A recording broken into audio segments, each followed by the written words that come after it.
पिंपरी चिंचवडकरांनी अजितदादांच्या नेतृत्वात 1993 ते 2017 या काळात आधुनिक प्रगतीचा सुवर्ण काळ अनुभवलाय। अजितदादांच्या नेतृत्वाखाली शहरानं जलद विकासाची झेप घेतलीय। रस्ते, उड्डाणपूल, पाणी पुरवठा, ड्रेनेज, कचरा व्यवस्थापन, शैक्षणिक सुविधा, आरोग्य व्यवस्था सर्वत्र जोरदार प्रगती झाली आहे।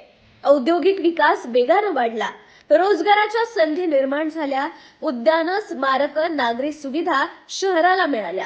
सर्वात महत्त्वाचं म्हणजे हा सर्व विकास होत असताना महानगरपालिकेला कधीही कर्ज काढण्याची वेळ आली नाही। त्याचं कारण अजितदादांचं उत्कृष्ट आर्थिक नियोजन।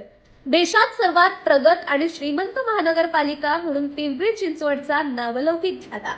आणि मग पुढे आलं 2017 साल। महानगरपालिका निवडणुकीत राजकीय बदल झाला आणि विकासाची गती मंदावली। स्मार्ट सिटीचे अनेक प्रकल्प अपूर्ण राहिले। वाहतूक, कचरा व्यवस्थापन, पाणी पुरवठा, आरोग्य सुविधा, नागरी सुविधा यामध्ये कमतरता जाणवू लागली। असे अनेक मूलभूत प्रश्न सुद्धा सुटले नाहीत। विकास राहिला लांब, परंतु महानगरपालिकेवर कर्जाचा डोंगर मात्र सत्ताधाऱ्यांनी करून ठेवला। म्हणूनच पिंपरी चिंचवडकरांनो, वेगवान विकासाचं इंजिन परत आपल्याला चालू करायचंय। म्हणून अजितदादांच्या नेतृत्वात राष्ट्रवादी पुन्हा।